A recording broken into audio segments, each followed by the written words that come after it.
Саламатсыз мөхтәрәм газиз кардәшләр, сез Татарстан Яңа гасыр каналын карыйсыз. Эфирда Манзара информацион музыкаль тапшыруы. Исәнмесез мөхтәрәм тамашачыларыбыз. Иртән исән-сау уяну зур бәхет. Әлеге бәхет өчен рәхмәтле булырга онытмагыз. Алда безне өмет, ышаныч тулы яңа көн көтеп тора. Ул хәерле булсын, йортларыбыз имин, якыннарыбыз сау-сәламәт, йөргән юлларыбыз уңышлы булсын. Дөрестән дә февраль аеның да кыл уртасына җиттек, 15 февраль. Тагын 2 атнадан Аллаһы бирсә язга аяк басачакбыз. Менә шундый матур ниятләр, максатлар белән бүгенге тапшыруыбызга кирешәбез. Галимуллиннар гаиләсе музыка сөюләре белән башкаларга үрнәк. Аларны олы сәнгатькә мәхәббәт таныштырган һәм кавыштырган. 15 февраль әфганчылар көне. Аларның хөрмәтле вәкиле Раил Сираҗиев истәлекләренә тукталырбыз. Бөек җырчы Илһам Шакиров шулай ук 15 февраль көне дөньяга килгән. Мөхтәрәм шәхесне дә искә төшерербез. Тарих темасын дәвам итеп музейга юл тотабыз. Муса Җәлилнең Казандагы музей фатиры торак йортның 4нче катында урнашкан. Бу фатирда Советлар Союзы каһарманы, Ленин премиясе лауреаты, патриот, шагыйрь Муса Җәлил гаиләсе белән 1 елга якын яшәгән. Биредә аны 2 тапкыр фронтка озатканнар. Музей фатир хезмәткәрләре бирегә килүчеләрне чын хуҗабикәдәй ихластан каршы алып, хатирәләр, шагыйрьнең ядкәрләре белән таныштыралар. Гомерем минем моңлы бер җыр иде. Үлемем дә яңгырар җыр булып дип язган шагыйрь Муабит төрмәсендә үлем көтеп яткан мизгелләрдә. Һәм шуңа күрә дә батыр шагыйрь бүгенге көндә дә татар халкы өчен ниндидер бер каһарманлык, үлемсезлек символы булып тора.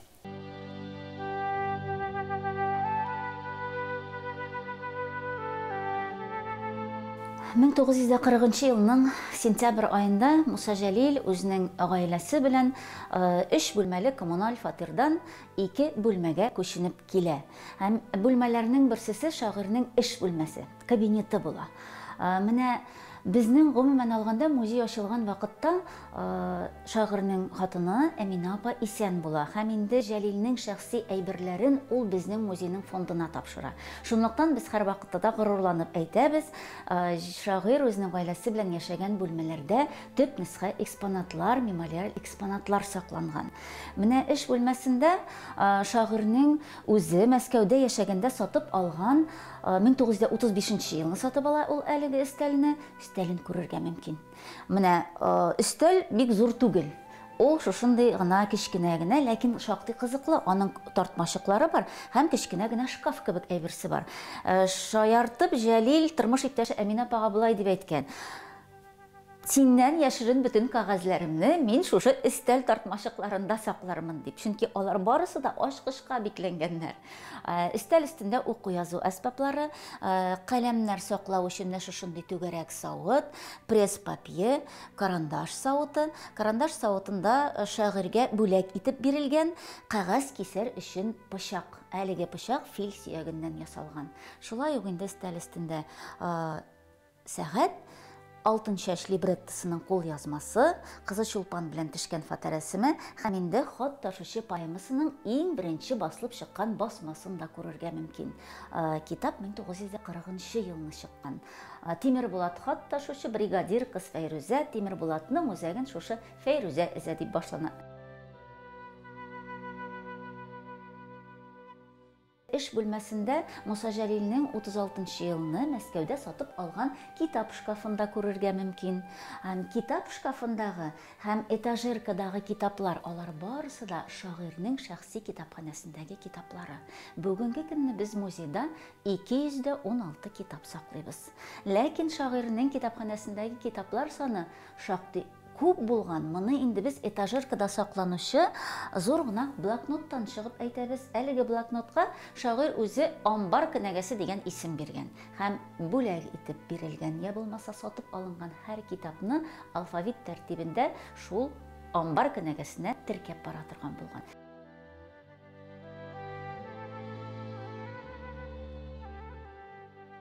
Безнең музейебезнең тагын бер кадерле экспонаты. Ул Җәлилнең билендә йөргән каеш. Әлеге каешның тарихы булайрак. Муса Җәлилгә сугышка китергә повестка килгәннән соң, ул дусты композитор Нәҗип Җиһанов белән төнге Казан урамнары буенча йөри. Алар инде сугыш турында сөйләшәләр, әдәбиятыбыз турында сөйләшәләр. Һәм менә шул вакытта инде хушлашырга вакыт җиткәннән соң, шагыйрь борынгы бабаларыбызның бер йоласын искә төшерә.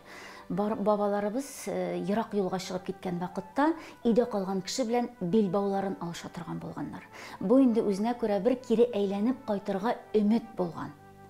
Менә шушы йоланы искә төшереп, шагыйрь һәм композитор кайышлары белән алышалар. Шулай итеп Муса Җәлилнең билендә йөргән кайыш композиторда сакланып кала, ә үз чиратында музей ачылган вакытта Нәҗип Җиһанов әлеге кайышны безнең музейның фондына тапшыра.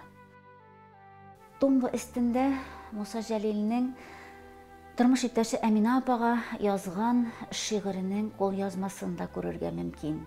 Аерылганда кайнар яшең белән йөзләремне минем чылаттың. Күкрәгеңә кысып суырып үптең, җылы сүзләр белән юаттың, дип башлана әлеге шигырь.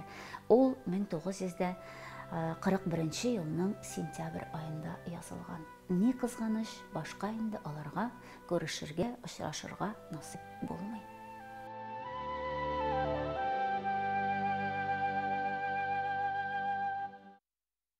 Гаилә, рухи һәм әхлакый кыйммәтләрне саклаучы, ата-бабалар тәҗрибәсен, тәрбиясен олы хәзинә итеп кадерләп торучы, буыннарны өзелмәс чылбыр белән бәйләүче. Авыр эш көненнән соң яисә ерак юлдан кайткач, без ашыга-ашыга сабый бала кебек җылы кочакка, газиз гаиләбез янына ашыгабыз бит. Тугрылык, хөрмәт, мәхәббәт хисләре ташкына, шиксез бәхет һәм күңел тынычлыгы чыганагы ул. Хәзер без сезнең белән ижади яшь гаилә янына кунакка барып кайтырбыз, Галимуллиннарга.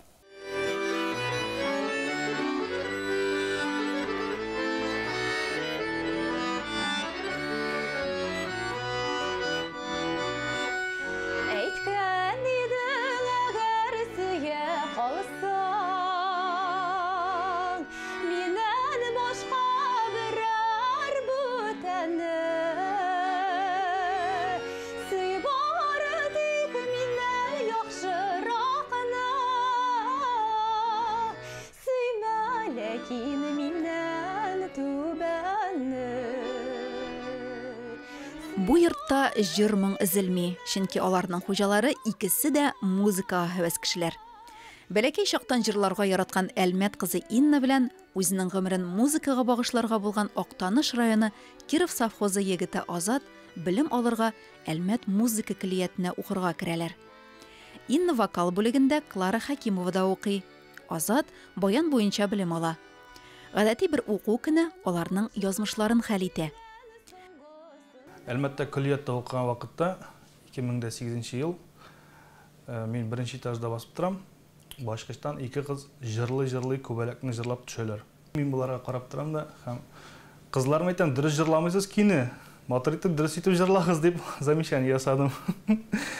Шуннан соң күрдем Иннаны. Ул иптәш кызы белән Алия белән чыгып баралар. Һәм икенче көн беренче күрүм Иннаны шулда булды. Икенче көнне карыйм, шул ике кыз гардеробта мине каршы алалар. Бер ел буе егет белән кыз булып йөргәннән соң яшьләр бер-берсенә кирәк булганнарын аңлап, гаилә корырга була. 2009 елда никах укыталар. Азат киллиятне тәмамлап, Казан мәдәният институтына укырга керә. Инна киллияттә укуын дәвам иттерә. Музыка киллиятын кызыл дипломга тәмамлагач, Казанга укырга кирдем. Мәдәният һәм сәнгать университетына. Яхьяев Марат Гумировичта укыдым. Татар хорында. Университетта укыганда җыр һәм бию ансамблендә эшләргә бик хыяллана идем. Университетта һәм училищеда да укыганда инде бик күп конкурсларда катнаштык. Университетны кызыл дипломга тәмамлагач, җыр һәм бию ансамбленә эшкә кирдем. Анда Гараева Венера Хасановнага бик зур рәхмәтлемен, ул мине прослушивать итте. Бик күп җырлар өйрәтте, җырларга да өйрәтте. Һәм әлбәттә Гараев Нияз Рафисовичка да бик зур рәхмәтлемен.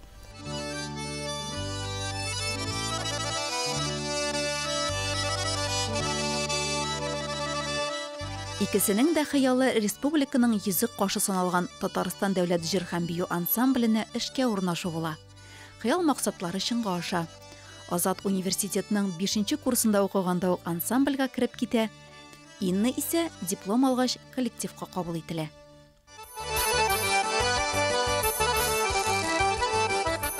Азатның нәселендә җыр моңга мөккибән кешеләр бар. Телгә осталыгым исә атаклы Галимуллиннарга барып тоташады ул.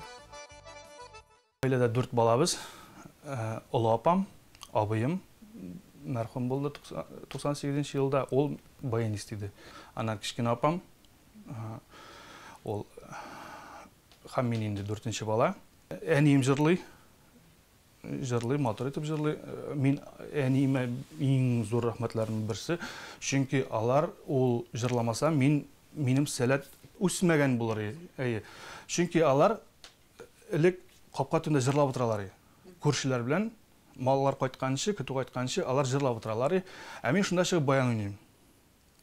Мин шулар аркасында бөтен татар халык җырларын беләм. Әти яклап мин Галимуллиннар нәселеннән, Күкмар ягыннан. Минем дәвәти дип мин аны кичкенә үстем инде, Фуат Галимуллин минем дәвәти булып чыга. Җитәкчеләр эшеңне бәяләсә, шуңа сөенеп, илһамланып, алга таба да иҗат итүе дә күңелле ди Азат.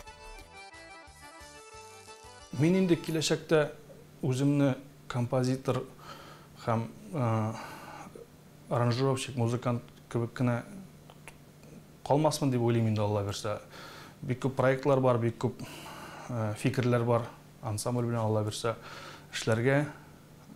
Шуңа күрә татар сәнгатен үстерүдә катнашасы килә. Концертлар күбрәк ял көннәренә туры килгәнгә, әниләре Валентина ерак араларны якын итеп, атна сайын Әлмәт белән Казан арасын тапты. Аныгы Альмираны тәрбияләргә булыша. Артистлар тормышы үзләре яраткан, үзләре сайлаган профессия. Мин бик шат, куанып ярдәм итәм. Бергә калабыз, әти-әнисе гастрольдән кайтканчы, уйнап, җырлап, шатланып, яңа һөнәрләргә өйрәнеп, көтеп торабыз әти-әнисен. Шәннәр кебек гөрләшеп, сандугачлар кебек сайрашып, парак кышлары кебек парлашып, шушы кызларын, туачак тагын балаларында матур гына, сәламәтлектә, байлыкта, тазалыкта, куанычта бер үк үстереп, барыбыз да сау сәламәт кенә матур гына яшик.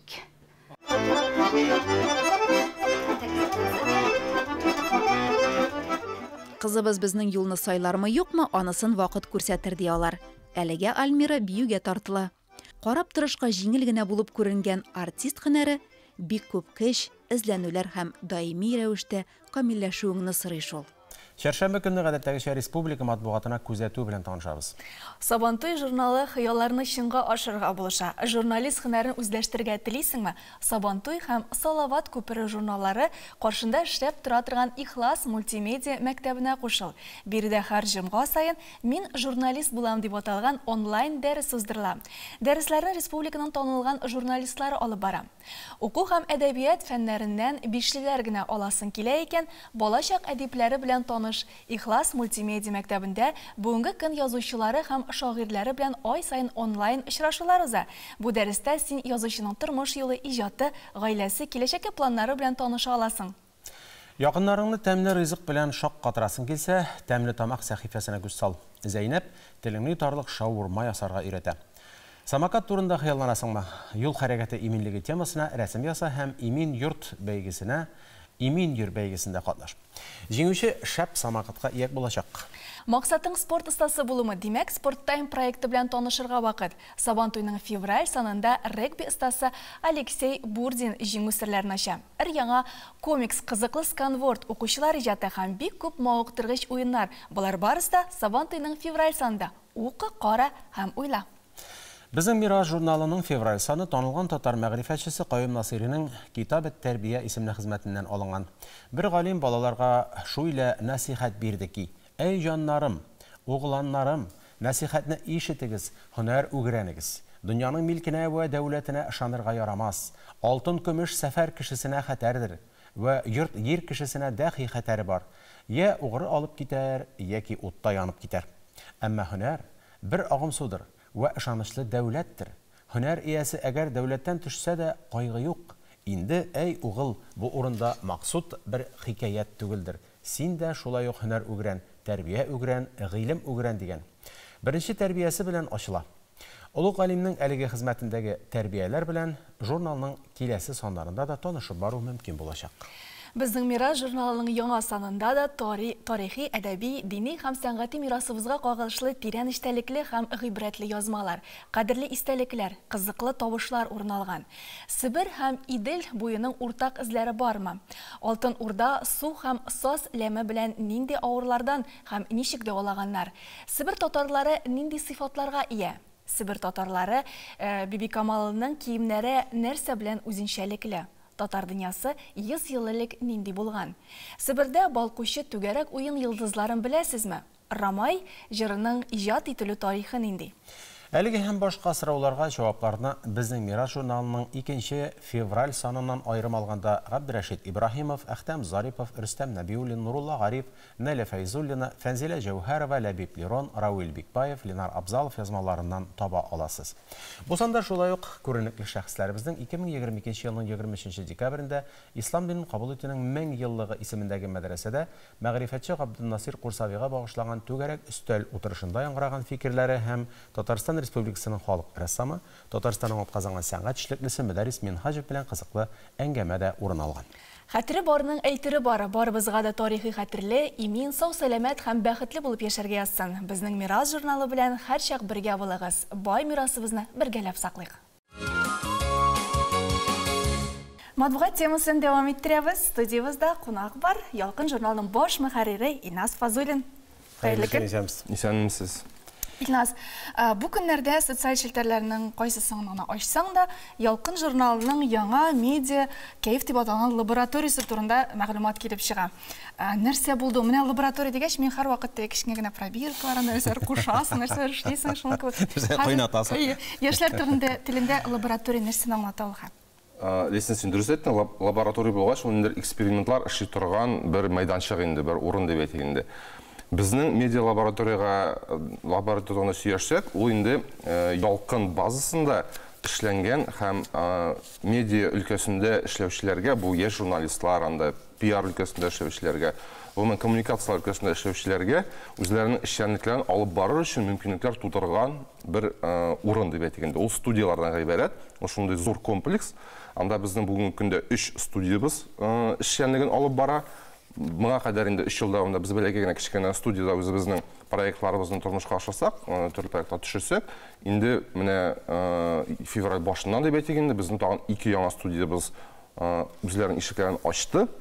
Һәм анда тагын безнең подкаст студиябыз барлыкка килде. Шулай ук лекторий барлыкка килде. Бу лекторийда инде без офлайнга түгел, онлайнда инде дәресләр үткәрә алабыз. Һәм анда халык җыеп, төрле мастер-класслар шулай үткәрә алачакбыз. Шулай ук аннары вертикаль видеолар өчен төрле кабинкалар дип әйтәбез инде рус телендә. Шундый урын барлыкка килде. Анда инде вертикаль видео төшерү өчен яшь блогерлар, журналистлар килеп үзләренең хыялларын, идеяларын тормышка ашыра алачаклар. Бу шундый зур комплекс. Анда менә әйткәнемчә мөмкинлекләр бик күп инде. Әлеге медиа лабораторияда без бүгенге көндә КФУның журналистика юнәлешендә укучы студентлар үзләренең гамәли практикаларын узалар. Шулай ук үзебезнең проектларыбызны шунда төшерәбез. Һәм инде читтән килгән анда коллегаларыбызга да әлбәттә инде ул урынны тәкъдим итә алабыз. Бу эш башланды, алга таба өметләнәм инде ел дәвамында һәм күп еллар дәвамында әлеге лабораторияның эшчәнлеге гөрләп барачак дип ышанам. Илназ, сез менә бу журналда башлап җибәргәнегез матур кызларны төрле милли киемнәргә киендереп, шул киемнәр, халыклар турында язуны дәвам итәчәкме? Бу бик матур проект. Безнең планнарыбыз бар, менә бу ел гомумән елда туры килде бит инде аның милли мәдәниятләр елы. Шуңа күрә исәп бар, без аны бераз гына башка төрле форматка күчерергә телибез. Инде аның белән яшь, менә күптән түгел Актаныш сәләтле гимназия балалары белән очрашканда, алар инде үзләренең идеяларын тәкъдим иттеләр, рәсемнәр ясап күрсәттеләр һәм менә шушы идеялар барысында туплап дип әйтгәндә бер яңа проектны шулай журнал битләрендә һәм интернет шелтәрләрендә, төрле социаль шелтәрләрдә тормышка ашырга исәпләребез бар. Шул теманы дәвам итәргә без исәплибез. Гомумән аннары тагын бер яңалыкны әйтеп китәсем килә. Без быел зурдан кубып блогерлар мәктәбе дигән исем астында дип әйтгәндә шундый проектыбызны шулай тормышка ашырачакбыз. Аның асылы менә шушы милли мәдәнияткә багышланган һәм үзләрен төрле милләтләр үзләренең милли үзенчәлекләрен күрсәтергә теләгән яшь блогерларны өйрәтәчәкбез дип әйтегәндә. Ул видео төшергә өйрәтү, монтаж төшергә өйрәтү, шулай ук киңәшләр, төрле инде бүгенге көндә тәҗрибәле блогерлар тарафыннан мастер-класслар күздә тотыла. Шактый кызык. Бу бүтән язмалар, алар социаль челтәрләрдә урнаштырылып бара. Безнең күбесе социаль челтәрләрдә урнаштырыла, әлбәттә. Журнал чыгу белән, журнал чыкканча дип әйтгәндә, табып була бөтенсендә безнең сайтыбызда беренче чиратта, инде сайттан сылтамалар рәвешендә без үзебезнең социаль челтәрләрдә аны куябыз. Кайбер темалар бик шундый ажиотаж куптара торган дип әйтгәндә, журнал битләрендә генә калса, үзенең мәгънәсен, кирәклеген югалтырга мөмкин. Социаль челтәрдә ул тиз арада резонанс таба. Мәсәлән, анда яшьләр белән бәйле төрле темалар бар безнең. Менә күңел кытыклап тора бит инде, менә бу ялкынның февраль саны тышында бу нинди җигет икән дип карап торам. Мурат Әхмәдуллин икәнен генә укыдым. Ни өчен ул эт белән басып тора һәм нинди җигет ул шул турыда да бер ике фикер әйтегез. Бу бик уникаль егет, уникаль шәхес дип әйтсәндә була. Чөнки ул кичкенәдән инде этләр, эт җине кагылган дип әйтсәк тә дөрес булыр инде. Ул үзе этләр тәрбияли, этләр чит кешеләрнең инде этләрен тәрбияләп, шулай прогулкага йөртә дип әйтгәндә, юа йөртә һәм үзе дә этләрне менә грумер дигән аның термины да бар. Ул этләр тышкы кыяфәтенә бәйле тәрбия процедураларын башкаручы профессионал. Дип язылган. Менә үзем дә шул сүзлеккә карап торам. Бөтенесен тәрбияли. Бу бик сирәк күренеш бит, сирәк һөнәр дип әйтсәндә була инде. Ләкин менә шәһәрдә инде ул бик актуаль. Аның һәр вакытта да клиентларым бар диде ул. Һәр вакытта да ул шушы шөгыль белән шөгыльләнә. Әле җитмәсә ул егет ашарга да пешерә икән. Аның турында без әйтеп тә киттек, ул тортлар кичкәнән тортлап пешерергә өйрәнгән. Менә бер булган кешедән була. Аннары бит менә дөрестән дә шушындый этләрне күрәсендә тәрбияләнгән, чиста, юылган, аларны күреп муню итеп менә шулай сөйеп аласы килә. Менә шушындый димәк, бу бит инде бигрәк әйбәт. Безнең фотосессия килде, менә шушында безнең студия төшерелгән фотолар. Бик матур, ни? Шунапта йомшак эт, кайбер кешеләр бит бар, эттән беразган Ширханна дип әйтәләр. Менә бу этне үзеннән үзе сөясе килеп тора. Чөнки аны юа торган шампуньны да 5000 тора дип әйтте Мурат. Алайса шуңа күрә әйбәттер ул. Шуның өчен ул бик шундый чиста, пөхтә, карап тора, ашата, инде бөтен әйберендә ашатны инде сайлап кына бирә. Шуның өчен кирип китсәң кызыклы тема. Чын мәгънәсендә грумер икән инде бу. Ярар, алайса эшегездә уңышлар. Хәзерге заманда ялкынны укырга яратучы кеше укый ала, карарга социаль челтәрләрдә утыручы кеше социаль челтәрләрдән күрә ала. Нинди рәхәт заманга җиттек бит. Журналны кулыңа тотып укыйсың килмәсә, телефоныңнан рәхим ит, телевизор рәвешендә кара. Инде бу инде замана таләбе. Яшь-үсмерләр бит инде айга бер тапкыр чыга торган журналны көтеп кенә утырмалар, көн саен инде хәбәр кирәк, яңалык кирәк, кызыксыналар алар. Безнең бу бик тиз бара торган заманда көн саен яңалык килеп чыга, шуңа күрә социаль челтәрләрдә без үзебезне актив рәвештә тотарга тырышабыз, аларның кызыксынуларын, һәр вакытта да ихтыяҗларын тәэмин итәргә тырышабыз инде. Бик зур рәхмәт, Илназ. Уңышлар сезгә. Зур рәхмәт үзегезгә дә. Исән саулыгыз. Ялкын журналының баш мөхәррире Илназ Фазулин белән саубуллашабыз. Без тапшыруыбызны дәвам иттерәбез. Алия Сәлимҗанова һәр вакыттагыча дөнья яңалыкларын барлады. Япониянең Нара шәһәрендә ел сайын үтә торган Вакакуса Ямаяки фестивале узган. Борынгы йола буенча тантаналы йөреш катнашучылар Вакакуса тау башына менү юлында тау битендә ут яндыралар. Гадәттә әлеге чарада берничә япон гыйбадәтханәсе һәм изге урыннарда хезмәт итүчеләр катнаша. Фестивальнең килеп чыгышына карата берничә фикер бар, ләкин аларның берсе дә рәсми яктан расланмаган.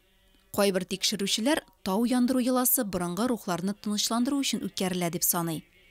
Кайберәүләр тау башында кабер бар, шул кабердәге өрәккә чыгарга ярдәм итәр өчен ут кабызырга кирәк дигән риваятка ышана. Быел факел йөрешендә 300-гә якын кеше катнашкан. Тантаналы өлештән соң кунаклар өчен бәйрәм салюты да аттырганнар. Ир-атка ат тәүге мәхәббәт кебек кадерле ди халык мәкале. Бу сүзләр юкка гына әйтелмәгән, чөнки тормышыбызга нинди генә зур егәрле техникалар килеп керсә дә, ат үзенең абруен югалтмый.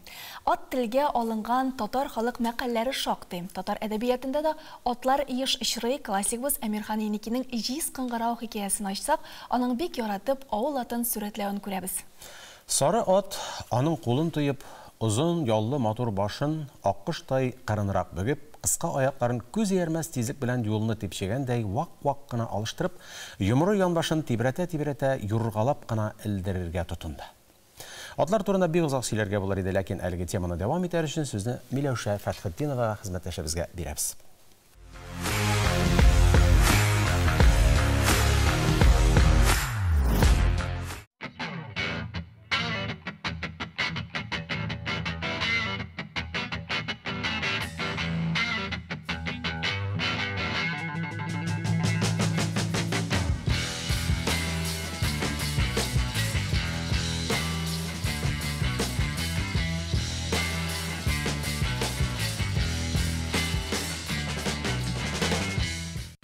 Хәерле көн, хөрмәтле тамашачылар. Ат кеше тарафыннан әйләштерелгән беренче хайваннардан, асырлар дәвамында ул тугры юлдаш һәм ярдәмчегә әйләнгән. Бүген атны транспорт яки хуҗалык мәсьәләләренә җәлеп итүдә ихтыяҗ юк, ләкин күпләр бу дүрт тояклы дус белән вакыт үткәрүне бик тә ярата. Ат спорты. Атлар катнашындагы спорт уеннарын аңлата торган җыелма төшенчә. Җайдак хайванның хәрәкәтләрен актив идарә итә. Җәйге Олимпиада программасына беренче тапкыр ат спорты 1900 елда кертелә. 12 елдан соң даими рәвештә үткәрелә башлый.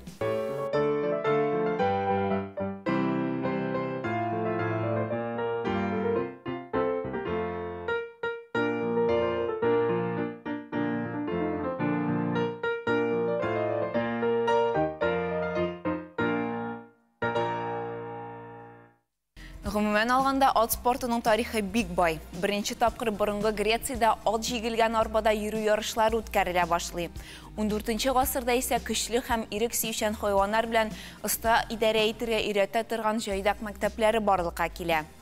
Профессиональ ат спорты мәктәпләре 16-17 гасырларда Неаполь, Версаль, Мадрид һәм Вена шәһәрләрендә ачыла. Россиягә килгәндә безнең илдә атлы спорт Петр I вакытында ярыла башлаган. Ул хәтта беренче җайдаклар өчен укыту әсбабы да чыгарттырган. Ат спорты турында иң кызыклы факт. Ярышларда катнашкан атлар тулайым бер байлык, хәзинәгә тиңләшә.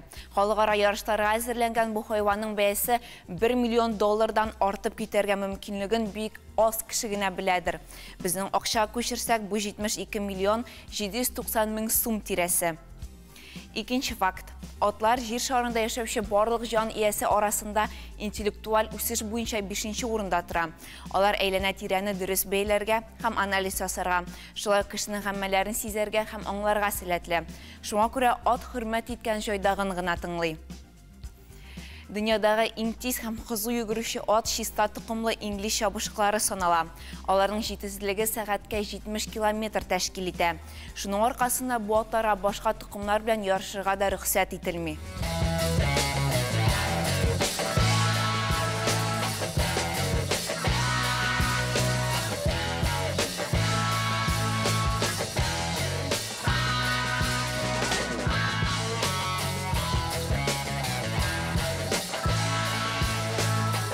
Тәләпләр җайдакка карата да җитәрлек. Беренчедән аңарда табигатьтән бирелгән яхшы тән сыгылмалыгы, көчле мускуллар, зур чыдамлык булырга тиеш.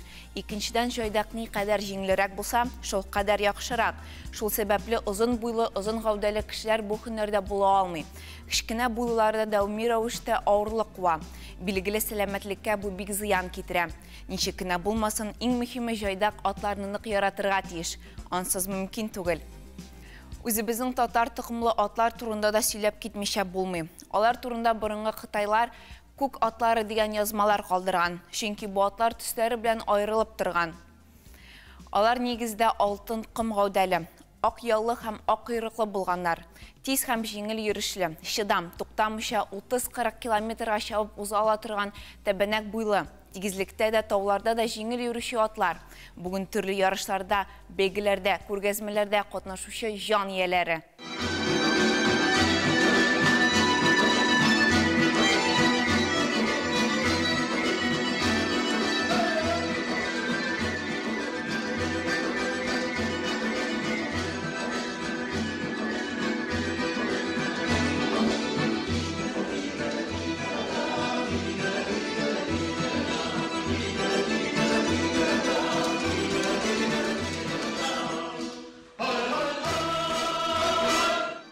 спортта атның һәм җайдакның үзара мөнәсәбәте сокландыра. Читтән карап торганда бу матур һәм нәзакәтле спорт. Тик ат спортының аслына төшенчәк беренче чиратта бу игътибар, сабырлык һәм тәвәккәллек хисен таләп итә торган юнәлеш икәнен аңлыйбыз.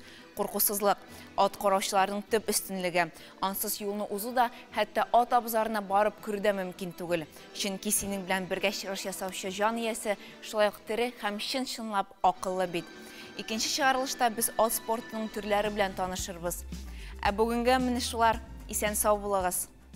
Бик зур рәхмәт, Миләүшә, кызыклы яңалыклар ишеттек. Без дәвам иттерәбез. 1989 елның 15 феврале илебез тарихына мәңгелеккә кереп калды. Бу көнне Совет гаскәрләренең соңгы сугышчылары Афганистан җиреннән чыгарылды. Бу афганчы ир-егетләребезне хөрмәтләү, чит җирләрдә башларын салган якташларыбызны искә алу, аларның якыннарының хәлен белү көне буларак тарихка кереп калды. Һәм Раил Сиражиев нәкъ менә Афганистан сугышында катнашкан кеше буларак үзенең хатирәләре белән уртаклаша. 27 мартта повестка беріп қайтардылар. 30 мартта Биктау банкоматына келерге деп. Биктау районының Ташлык авылында туып үскән Раил Сиражиев хәзерге яшьләрнең күбесеннән аермалы буларак армияга ашкынып бара. Бу вакытта аңа 19 яшь, сугышка әлләгәсен уена да кертеп карамый. Авыл белән мине Германияга хәрби хезмәткә озатып калдылар дип искә ала ул. Безне ялганлап алып киттеләр инде. 280 команда Германияга барасыгыз киләме диделәр. Килә, авыйда шунда хезмәт итте, бик килә дидем. Алар безне Германияга түгел, Афганистанга җибәрделәр. Иң элек Раил Сиражиевны Казанга җибәрәләр. Биредә хәрби училищеда берничә көн әзерлек алып барыла. Соңыннан аны һәм хәрби хезмәткә алынучы башка егетләрне поездга утыртып Таҗикстанга җибәрәләр. Курган Түбә шәһәрендә урнаштырдылар. Бирдә 2 ай тирәсе булдык. Шул вакыт эчендә тактик әзерлек тә булды. Физик яктан да җилекләрне суырганда чыныктырдылар ди ул. Специально езиле кешене Афганистанга водительләр әзерләп җибәрделәр. Вот. Шуннан соң уже алып киттеләр Афганистанга. Пересылный пунктта вертолет белән, 2 вертолет белән Афганистанга алып киттеләр. Ана иң коркынычы шул булды. Вертолетка утырып кая барганыбызны беләбез бит, Афганистан ишетеп.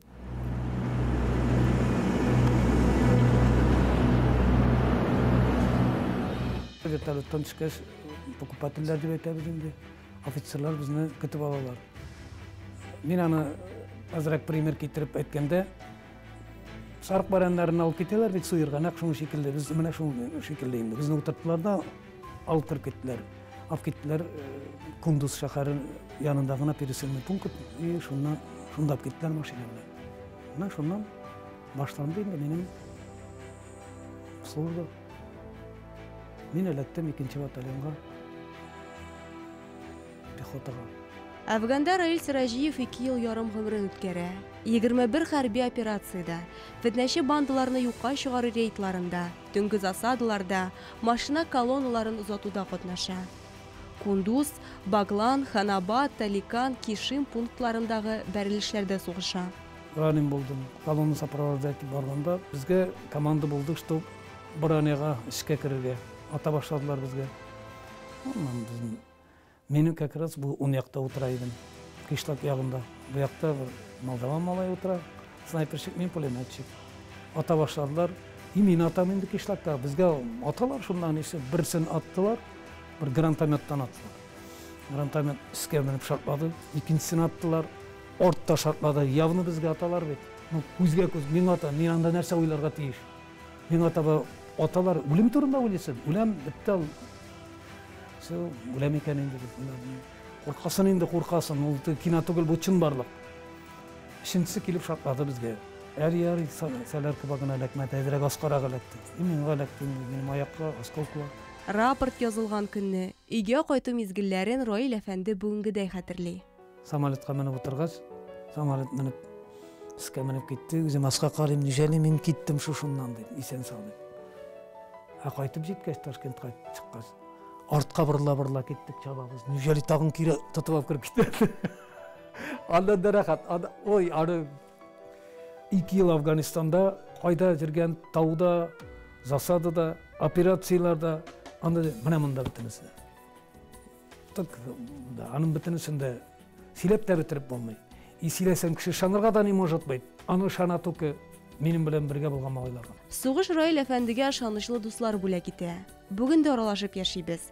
9 майда үлемсез полкта үз колоннабызны булдырдык. Бу безнең традициягә әверелде. Махсус шуның өчен Афгандагы кебек хәрби киемнәрдә тектирдек ди ул. Монысы инде минем боевой орден Красной Звезды. Булардан тыш кыюлык өчен медале дә булырга тиеш. Аны Раил Наилевичка Ишкамыш пункты операциясендәге батырлыклары өчен вәгъдә итәләр. Әмма бүләк бүгенге көнгә кадәр үз героен таба алмаган. Минем отчествоны дөрес язмаганнар. Запрос ясатырга туры килде. Военкоматта. Запроска ответ килде. Минем затпагы медаль мине эзләп йөри. Анча мине таба алмый ничә ел узган ул. Ә минем ул миңа шул кадерле.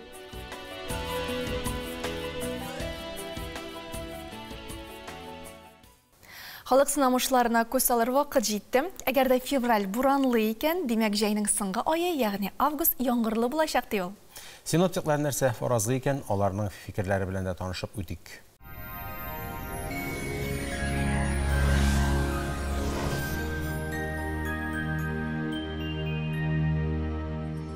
Исәнмесез, эфирда һава торышы чарылышы. Республикада циклон хакимлек итә һәм безнең якларда сизелерлек үзгәрешләр көтелми. Киләсе минутларда һава торышы белән тулырак танышырбыз. Яндекс погода мәгълүматы буенча көньяк-көнчыгыш Бөгелмә баулы Азнакайда явым-төшем ихтималы зур температура 8 градус тирәсе булачак. Төньяк-көнчыгыш районнарда Түбән Кама, Яршаллы, Алабугада кар фаразлана уртача 8 градус салкын. Республиканың төньяк өлешендә Актаныш, Әгәрҗе, Менделеевскида урыны белән кар көтелә, температура 8 градус тирәсе булачак. Төньяк-көнбатыш Арча, Кукмара, Балтачта алмашынучан болытлы һава, явым-төшем ихтималы зур уртача 7 градус салкын. Көньяк-көнбатыш Болгар буа Чүпрәледә болытлы һава, кар явачак дип фаразлана 7 градус салкын. Чистай, Нурлат, Мамадышта шулай ук кар көтелә 7 градуска кадәр салкын. Киләсе тәүлектә һава торышында үзгәрешләр фаразланмый. Юлларда бозлавык, бик игътибарлы һәм сак булыгыз. Башкалабыз Казанда алмашынучан болытлы һава, явым-төшем көтелә 7 градуска кадәр салкын. Җил төньяк-көнчыгыштан атмосфера басымы терекемеш баганасының 755 мм тәшкил итә. Һаваның чагыштырмача дымлылыгы 89%. Җирнең магнит кырытыныш. Бүгенге менә шулар иде. Студияда Эльвина Насыбуллина. Сау сәламәт булыгыз.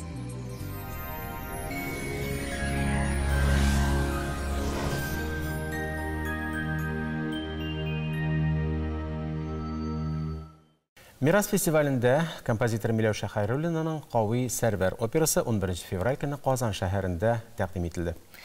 15 февраль көнне, ягъни бүген, шагыйрь, Советлар Союзы герое Муса Җәлилнең тууына 117 ел тула. Мәскәүдә Татарстан Республикасының Россия Федерациясендәге тулы вәкаләтле вәкиллеге шагыйрьнең һәйкәленә чәчәкләр салу тантанасын уздыра. Чарада Татарстан Республикасы премьер-министры урынбасары, Татарстан Республикасының Россия Федерациясендәге тулы вәкаләтле вәкиле Раул Әхмәтшин һәм шагыйрьнең кызы Чулпан Җәлилова катнашачак. Вәкиллек матбугат хезмәте шул хакта хәбәр итә. Герой шагыйрь Оренбург өлкәсендә туган, ләкин аның тормышы башкала белән тыгыз бәйләнгән. Ул Мәскәүдә яшәгән, укыган һәм эшләгән. Шуннан 1942 елның февралендә фронтка җибәрелгән. Милләттәшләребез тормышында тагын нинди яңалыклар бар? Булар хакында гадәттәгечә Ләйсән Гайнуллина сөйләп узар. Рәхим итегез. Хәерле көн, мөхтәрәм тамашачылар, республикабызда һәм чит төбәкләрдә яшәүче милләттәшләребез. Октябрь революциясеннән соң 1918 елда Сембер шәһәр комитетының милли эшләр бүлеге каршында татар китапханәсе ачыла. Ул чакта татар җәмәгатьчелеге үтенече белән ачылган әлеге китапханәдә рус һәм татар телендә 400-дан артык китап була. Бүгенге архив документлары буенча укучылар саны әллә ни күп түгел, ни бары 387 кеше исәпләнә. Моннан 105 ел элек Сембердә ачылган татар китапханәсенең тарихы һәм аның бүгенге эшчәнлеге хакында Ульяновскидагы үз хәбәрчебез Рамис Сафин сөйләр. Архив документлары буенча Сембердә беренче татар китапханәсе ачылган елларда тегеләрәге 1918 елда шәһәрдә 2791 татар исәпләнә. Шуңа күрә китапханә йөрүчеләрнең саны 300-дән артып китүе заманына күрә бу әлбәттә зур сан. 1970 елда татар китапханәсе хәзерге урынына шәһәрнең Верхнеполевая урамындагы яңа бинага күчә. Ул Идел буендагы халыклар әдәбияты белән тулыландырыла һәм аңа Бердәмлек дигән исем бирелеп, ул милли китапханәгә әйләнә. Моннан 53 ел элек китапханә ачылганда аның фондларында нибары 2000 китап булган булса, бүген инде аның китап саклагычларында 36 меңнән артык китап санала. Шуларның 4500 татарныкы булса, чуашныкы 900, мукшы телендәге китапларның саны 400-гә җитә. Ульян шәһәренең бердән-бер милли китапханәсе бүген китап укучыларга китап бирү, аны кабул итү белән генә шөгыльләнмәй. Ул көн сайын күп кырлы эшчәнлек алып бара. Бирдә еллар дәвамында Татарстанның бик күп әдәбият әһелләре, танылган язучылары, байтак кына сәнгать сталары белән бик күп очрашулар узып тора. Тамашачылар да зал тутырып килә. Без укытучылар белән эшлибез, Эмет газетабыз белән эшлибез, шулай автономиябыз. Без бергә җыелып үзебезнең планны куябыз да, шул планга үзара куеп эшләп китәбез. Ул сүзенә китә, булса китә, и шулай укытучылар үзләренә, балаларның воспитательләр үзләренә җыелып бергә шул халыкны җыеп, кулдан кулга чыганнарны кебек кулдан кулга китеп, дус итеп зал тутырабыз. Бик яратып йөрибез бит монда без. Мин үзем генә түгел, үземнең туганнарымны, дусларымны алып килергә тырышам, бөтен очрашуларга, китапларны, яңа китапларны укырга. Әл күптән түгел генә бу уку залында Казанның Кәрим Тинчурин исемендәге Татар дәүләт драма һәм комедия театры артистлары белән кызыклы очрашу узды.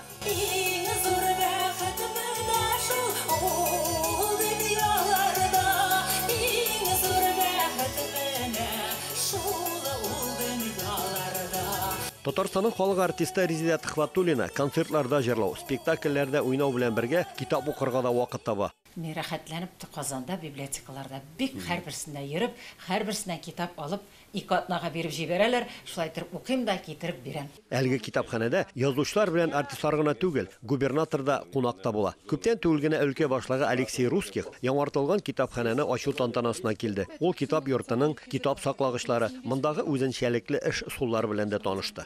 Узган елдан башлап китапханәдә татар телен өйрәнү буенча балалар өчен якшәмбе мәктәбендә эшли башлаган. Башлаганда курканга кебек идек. Менә звонок киттеләр күбәйтеп, бер атнада килде 2 бала, өченче атнада килде уже 6 бала, а хәзер инде полностью 12 бала йөри. Сембер Ульянскийның бердән-бер милли китапханәсе 105 ел вакыт аралыгында географик урын берничә тапкыр алыштырса да, аның эш гамәлләре кыйваласы үзгәрешсез кала. Заманына карап кайбер яңа алымнар гына өстәлә бара. Татар Каргалысы авылы Оренбург өлкәсендә иң зур татар авылы. Соңгы җанисәп саны буенча авылда 4617 кеше исәпләнә. Мәктәп, 2 балалар бакчасы, 3 мәчет бар. Татар Каргалысы халкы җанисәпне ничек бәяли? Оренбургтан үз хәбәрчебез. 2010 елга җанисәпкә караганда Татар Каргалысында татарлар саны 3800 кеше исәпләнгән. Бу инде барлык авылдашларның 90,3%. Соңгы җанисәп саны буенча авылда 4617 кеше исәпләнә. Шуларның 90,1% татарлар. Җанисәп барышы хакында җирле халыкларның фикерләре төрле. Татарларның кимегәнен сәбәпләре бик күп. Миграция белән ничек урбанизацияннан караганда шәһәргә карар кирәк, күзлекне күтәреп, процесслар бик авыр. Бүгендә яшьләр бөтен безнең балалар или аныклар инде Оренбургка күчеп килгән, алар уже бин татар дип исәпләү белән, алар уже күбесе татарча белмиләр. Әлбәттә, аның нәтиҗәсе буенча без ниндидер әмерләр кабул итәргә тиеш. Милләтне сакларга, милләтнең үсеше хакында уйланырга тиешбез. Монда минем уем буенча выбор кебек эшләргә кирәк. Выбор вакытында кеше булгачтан выбирать итәргә, ул тел булмагач, кеше булгачтан монда бик нык итеп этәргечләр була.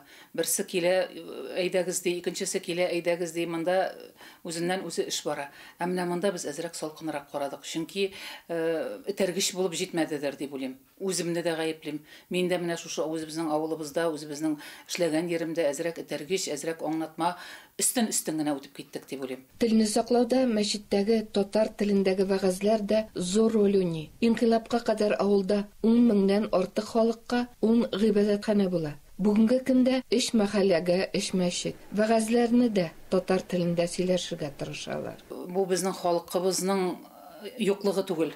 Бу безнең халкыбыз бар. Бу безнең халкыбызның салкын карашы гына. Бүгенге җиткерәсе мәгълүматларым менә шулар иде. Исән-имин булыгыз. Без тапшыруыбызны дәвам иттерәбез һәм сезне кунакханә сәхифәсенә чакырабыз. Студиябызда кунакта эколог, Казан федераль университеты мөгаллиме Наил Назаров. Хәерле көн. Исәнмесез. Наил әфәнде, менә беләбез, сез экология буенча бик күп кенә тикшеренүләр үткәреп кайткансыз икән. Ул ниндирәк тикшеренүләр иде? Шуннан да безнең гомумән кафедра юнәлеше ул экологик тикшеренүләр уздыру белән бәйле. Һәм экологик тикшеренүләргә килгәндә, монда инде бик күп төрле фәнни тикшеренүләр турында сөйләп китәргә мөмкин. Менә шул исәптән без хәзер Татарстан Республикасының биологик ресурслар комитеты белән бик тыгыз элемтәдә бергә эшлибез инде. Һәм күп кенә республиканың күп кенә аеруча саклана торган табигый территорияларында кышкы тикшеренү эшләре алып барабыз. Бу инде иң беренче чиратта җәнлекләрнең, кошларның, гомумән ау ресурсларына туры килә торган биологик төрләрнең кышкы исәбен алу эшләре буенча менә хәзер 15 гыйнвардан 10 мартка хәтле шушы эшләр бара. Табигатьтә җан исәп дип әйтсәк тә буладыр. Дөрес, чынлап та, чөнки җәй көне җан исәпне алу ул кыенрак. Чөнки инде урманнарга да бөтен җиргә кирип булмый. Һәм нигә кыш көне төп менә бу баш исәбне алабыз. Чөнки кыш көне инде бөтен популяцияларның саны тотрыклы дип әйтергә кирәк. Чөнки үрчү периоды яз көне генә башлана. Җәй көне бу популяцияларның күләме гел үзгәреп тора, кайдадыр кимеп тора, кайдадыр туып тора дигәндәй. Һәм менә кышкы җан исәпне алу ул инде менә җәйгә, көзгә, менә ау сезоннарына шулай ук менә бу җәнлекләрнең, кошларның якынча популяцияларын билгеләү өчен кирәк. Һәм инде менә дәүләт комитеты өчен бу мәгълүмат иң беренче чиратта һәрбер биологик төрнең ауга карата квоталарын санап чыгаруга нигез булып тора. Шундай бер сәер сорау бирәм әле Наил. Менә бер елны көз бит инде соңрак килде, кар төшмичә интектерде, аюлар урманнарда үкереп йөри икән, юклап китә алмыйлар икән дип сөйлиләр. Безнең якта аюлар бармы гомумән? Һәм алар кыш көне чынлап торып йоклый торганнардыр, кыш салкын бит быел. Татарстанны күз алдына китерсәк, әлбәттә аюлар бар, ләкин бездә ул хәтле аюлар популяциясе күп түгел, ул бик төньяк районнарда гына. Һәм гомумән бер шәрләп дистәләгән нисбәттә генә санар. Һәм бик урман эшләрендә ерактадыр. Һәм шуңа Татарстан өчен бу бик актуаль проблема түгел, ләкин менә буладыр. Сез әйтеп киттегез, шундый сезоннар, кыш көне, кыш җылы килгән вакытта, яз иртә килгән вакытта, я берәр нинди башка экологик факторлар үзгәрү сәбәпле аюларның биологик ритмнары шулай үзгәрүчән булырга мөмкин. Һәм бу очракта инде хәтта төньяк регионнардан яки менә Мари-Элдан, Башкортстаннан, Киров өлкәсендә урманнардан шунда яшәгән аюлар кыш көне уянып, азык эзләп, төрле регионнарга бик еракка килеп чыгара мөмкиннәр. Шуңа сирәк-мирәк андый очраклар булгалый. Кунакка кирип чыгалар. Ләкин бу шундый ниндидер бер һәр вакытта да була торган хәл түгел, бу инде очраклы рәвештә.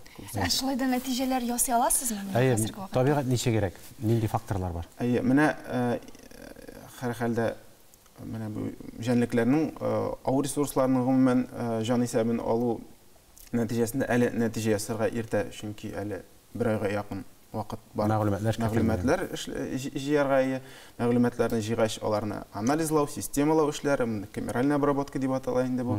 Һәм ләкин менә соңгы еллардагы динамиканы карасак, инде менә иң кыйммәтле биологик төр ресурсларын әйтеп булсак, булар инде пошилар, кабан дуңгызлары, шулай кыр кәҗәләре, тимгелле буланнар менә хәзер күбәйеп бара безнең республика урман кырларында.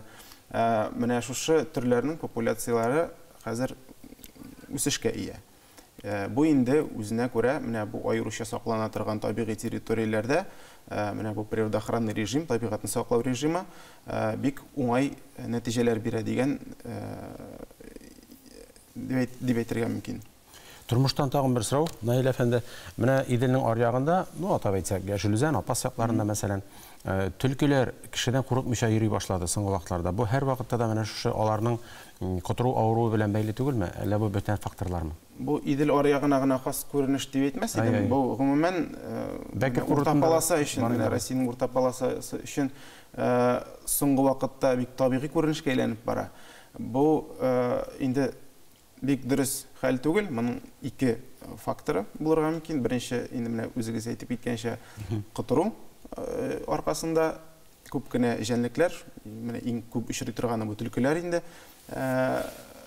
Алар кешедән курыкмый башлыйлар. Чөнки бу инде аларның менә бу ширенең бер симптомы, бер үзенчәлеге. Инде мондай очракта инде монда күбрәк санитар ветеринария сораулары килеп туа инде. Менә гомумән шундый экологиядә термин бар, синантропизация дигән термин. Бу инде төрләрнең синантроплашуы, ягъни кеше яши торган урыннарда, кеше яши торган җирләрдә үзләрен бик тыныч хис итеп, кешедән курыкмыйча яшәү дип атала. Менә шул ук, мәсәлән, күгәрченнәр, каргалар, шәүкәләр,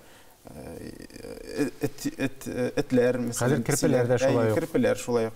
Булар инде күбрәк күселәр шулай ук. Бу бөтенесе синантроп төрләр. Алар инде күптәннән кешегә ияләшкән һәм менә хәзер барыбер дә кеше саны арта бит инде, техноген факторлар да көчәеп бара елдан ел. Бу инде кыргый хайваннарның да үзләрен тотышларын үзгәртүгә китерә. Һәм менә бу төлкеләрнең шундый бер күренеше әйтергә кирәк. Чагылышы. Бик зур рәхмәт сезгә әтрафлы җавапларыгыз өчен. Уңышлар юлдаш булсын. Сән сау булыгыз.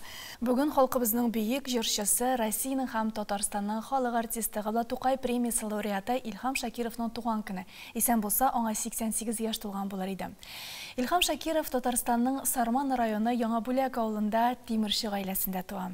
Яшьтән үк җыр, музыка белән мавыга 1954 елда Теләнче Тамак урта мәктәбен тәмамлагач, шул ук елда ул Казан музыка училищесына укырга керә.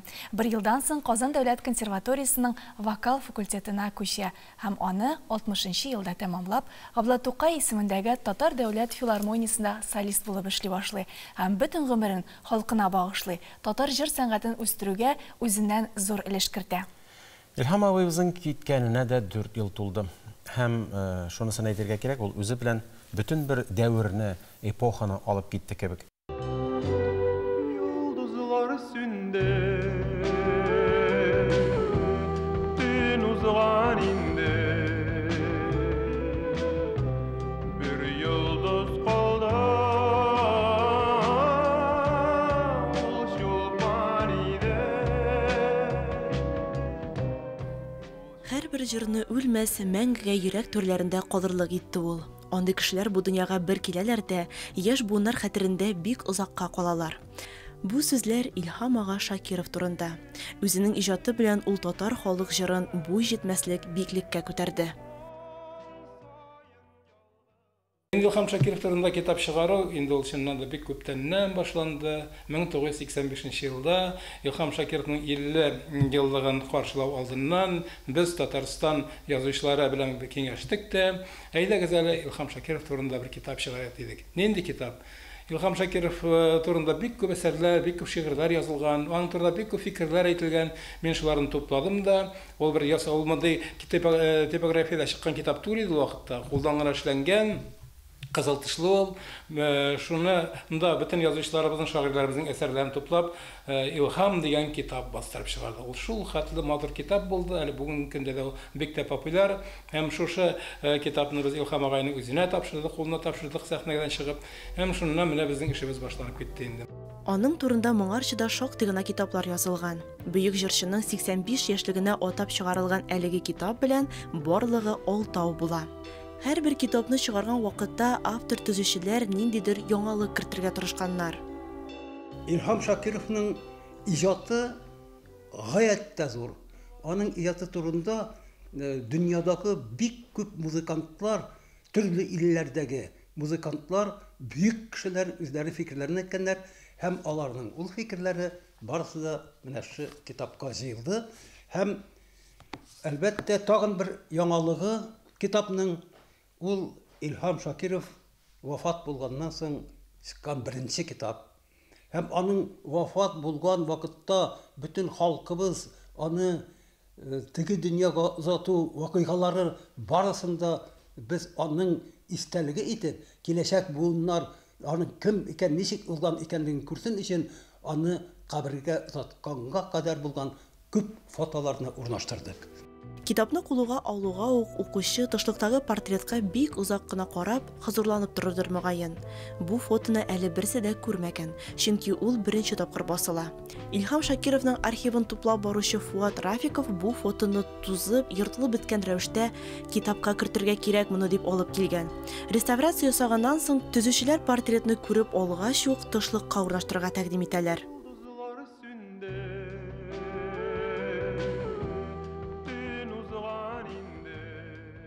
Илһам ага үзе турындагы китапларны һәр даим карап, укып утыра торган булган.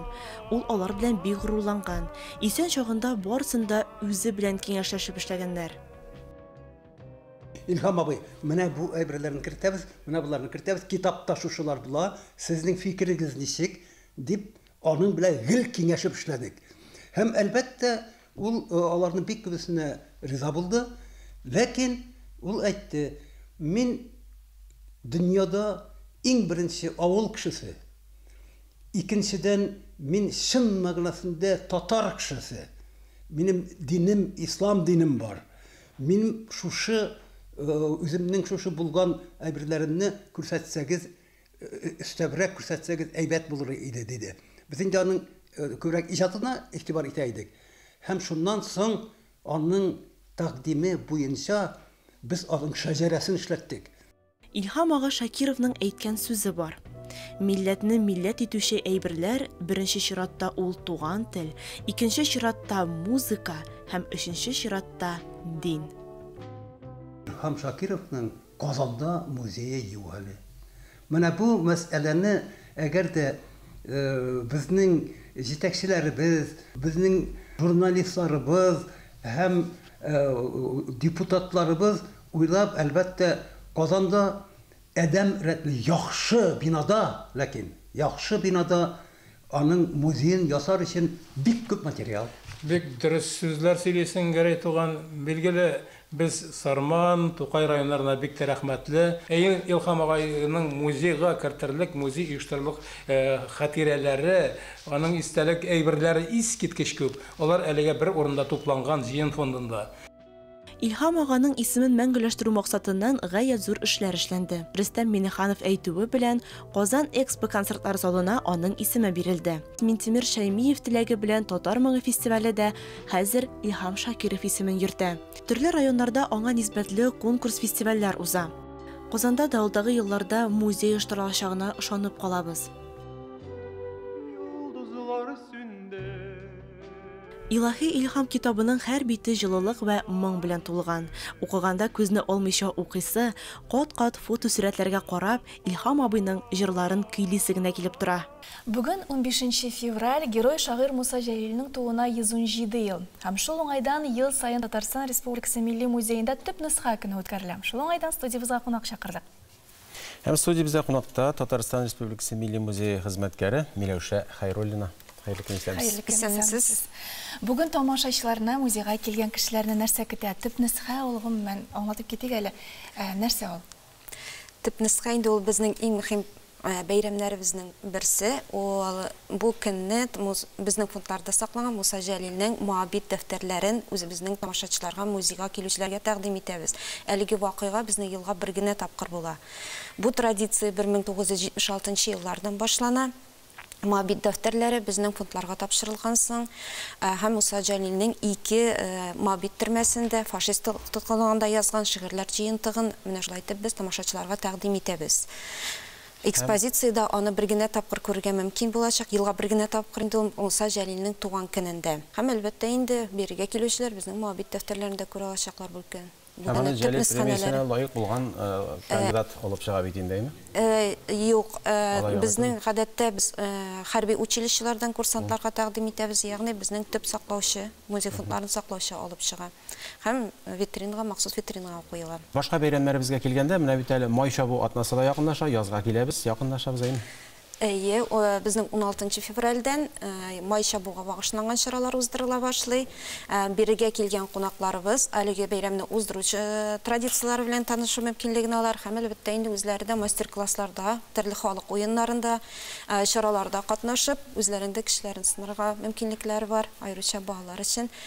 Әлеге чаралар безнең махсус заявкалар буенча алдан бирелгән уздырыла. Шуңа күрә һәм гадәттәгечә традиция буенча инде безнең музейда чәй эчү белән тәмамланачак, кыймак белән. Моннан тыш музей бик күп чаралар үткәрә, фестивальләр, бәйгеләр, менә осталык дәресләре дисез. Фестивальләргә килгәндә чираттагысы нинди? Чираттагы фестиваль безнең музейда уздырыла торган музыкаль шәмбе кичәсе кысаларында узачак һәм ул быел 21-нче хор музыкасы фестиваль концертына багышлана. Биредә Ухадиев исемендәге музыка училищесы укучылары үзләренең концертларын, чыгышларын тәкъдим итәчәкләр. Әйе, әлеге атна безнең инде шундый шәхесләр, музыка белән бәйле шәхесләр безгә бай булды. Фуат Мансуровның 95 еллыгына багышланган безнең шулай чара күздә тотыла. Биргә килгәндә аның хезмәттәшләре һәм укучылары үзләренең истәлекләр белән уртаклашачаклар һәм әлбәттә инде музыка училищесы безнең укучылары, консерватория укучылары аның кайчандыр яратып башкарган әсәрләрен башкарачаклар дип көтелә. Әлеге чара кысасында шулай кичкенә генә күргәзмәдә каралган, күптән түгел генә Фуат Шакировичның кызы Марина Фуатовна аның шәхси әйберләрен безнең музей фондларына тапшырды. 200-дән артык әйберне безнең фондларга Муса Җәлил исемендәге Татар опера һәм балет театры артисткасы Наталья Васильевна Садыкова китерде. Шуның аркылы тапшырды инде аларны. Һәм әлеге күргәзмәдә алар менә төп урынны алачаклар. Аларга үзе урын биреләчәк. Биредә аның шәхси әйберләре, фоторәсемнәре һәм башкалар булачак. Шуның да шактый кызыклы күренеш белән очрашабыз. Менә хәзерге тормыш ничектер тарихка әверелә барган мизгелләр.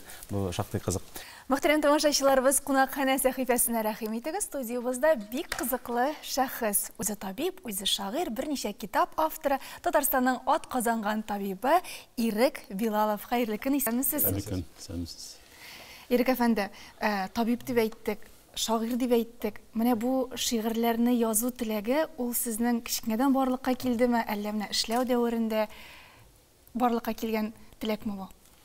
Мен де шактый гомер медицинада хезмәт куям. Менә бу ел 43 ел китте. Шуның өчен менә шу хезмәттә эшләгән вакытта төрле язмышлы кешеләр туры килә. Бик күп кешеләр аралашырга туры килә. Инде аянычлы язмышлар да бар, аның куанычлысы да бар. Шуның өчен менә бу әйберләр бөтенесе йөрәк аша уза, алар изин калдыра. Шулар безне өйрәтә шушы тормышта һәр нәрсәнең кадерен белергә, һәр көннең, сәгатьнең, гамәлнең туганнар белән, дуслар белән аралашуның һәм башка тормышның тәмин-ямен аңлап яшәргә тәргес бирә. Шуның өчен менә шушы шигырь юллары күңелгә килә инде. Инде бер 10 еллап шулай шушы һөнәргә кереп киттем дип әйтергә кирәк. Шагыйрь дигән сүз инде миңа бик барып бетми. Мин табиб кына, шагыйрь ул. Аның өчен аерым укыйлар, аерым белем алалар. Шуның өчен менә шулай күңелгә килгән нәрсәләрне кәгазьгә төшереп барабыз. Инде менә хәзер бу икенче китабым, минем 14 елда чыккан иде, уйлану дигән. Бу инде күләмлерәк, монда дип изә артык. Менә яңа китап теге кем әйтмешли табадан төшкән генә, гәрчә табада шигырьне пешермәсәләр дә, тукталышсыз гомер дип атала. Менә сезне ихлас күңелдән тәбриклибез. Бу бик сөйүнеч әлбәттә. Һәрбер китапта ул менә бала тууга тиң, минем үземчә шулай дип уйлыйм инде. Берәр шигырьне укып та җибәрсәк әйбәт булыр иде. Менә тукталышсыз гомер дип, исеме дә шулай. Беренче куплетын укып бетергә рөхсәт. Вакыт дигән нәрсә һич туктамый. Бер тәүлеккә, хәтта минутка. Эшләреңне эшләп җитеш кенә, карамыйча яңгыр суыкка. Гаиләңдә синең тигез булсын. Эшеңдә ясама хилафлык, дусларыңны барла, китап укы.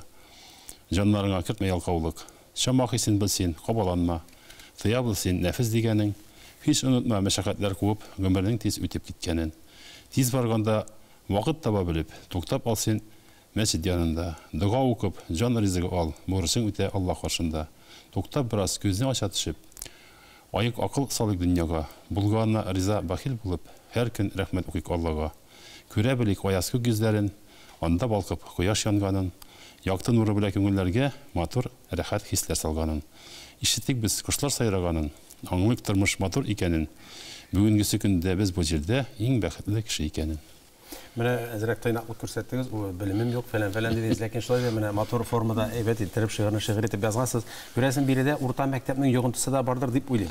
Рамил абый Курамшы шулай диде. Мин бит урта мәктәп бетердем, җөмләнең үтергечнең, өтернең тәмамлыкның айгасы нәрсә икәне белән дип сөйлидер, шуны кебек. Бик дөрес әйтәсез, безнең мәктәптә без Үркәгар урта 8 ел мәктәбендә укыдык, Алпар мәктәбендә бу Әлки районында безнең укытучыларыбыз бик әйбәт булдылар, мин аларга бик рәхмәтле.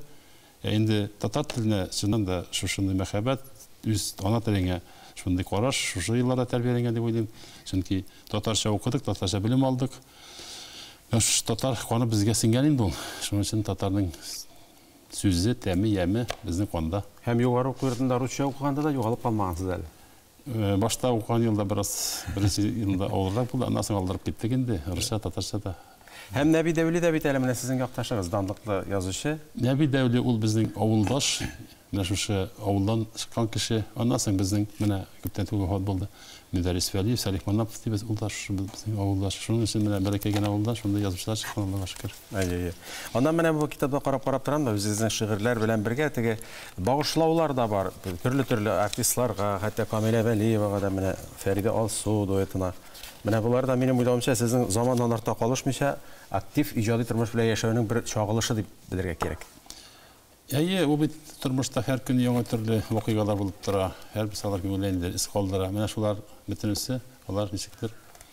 Аларга үзеңнең карашны әйтәсе, белдертәсе килә. Менә ул бөтен дөнья карап торды бу Камилә Вәлиевне, башкаларны, менә шуларны без күңел аша үткәреп, шушы юллар туа, аннан соң кәгазь Хөсәйновлар. Тагын бер мәртәбә уңышлар сезгә.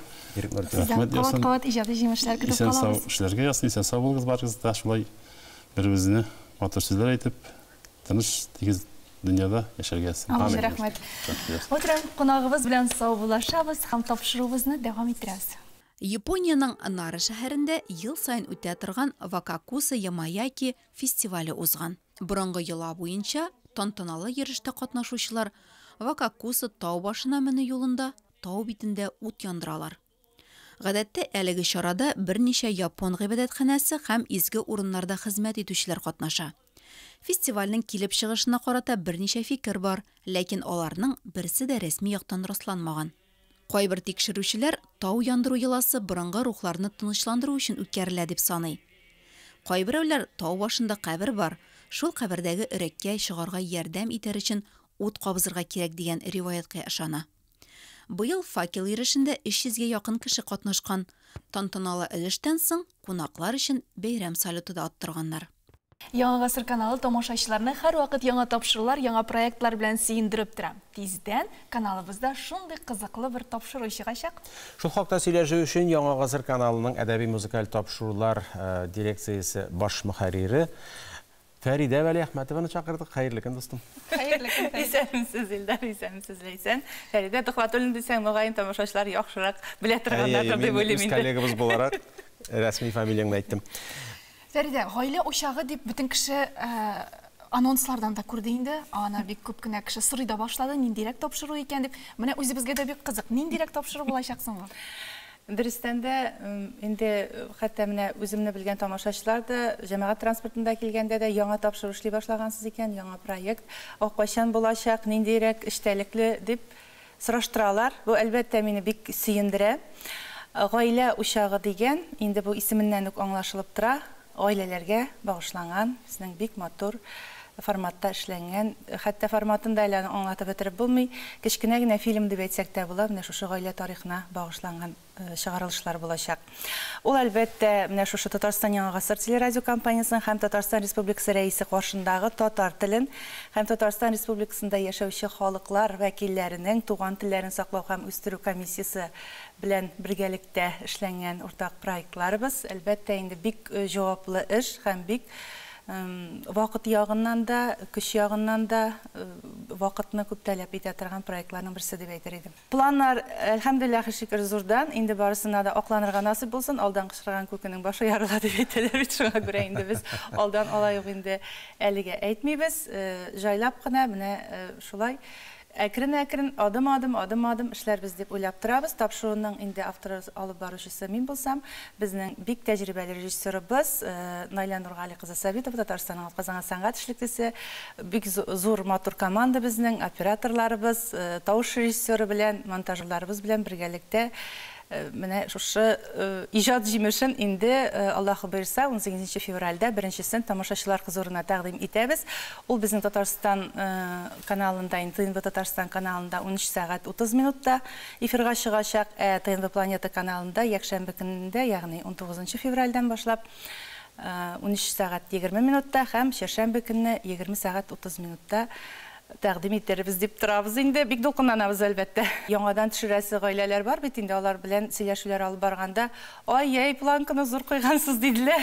Җәлил хәзрәт Фазлыев, Гөлфәния ханым белән менә аның гаиләсе турында беренчесе, чөнки бер йортта ничә буын вәкиле бик матур итеп тормыш итә. Инде Аллаһка тапшырып, менә шушы видеоязмабызны, шушы тапшырыбызны тамашачылар күрә алачак бу атнада.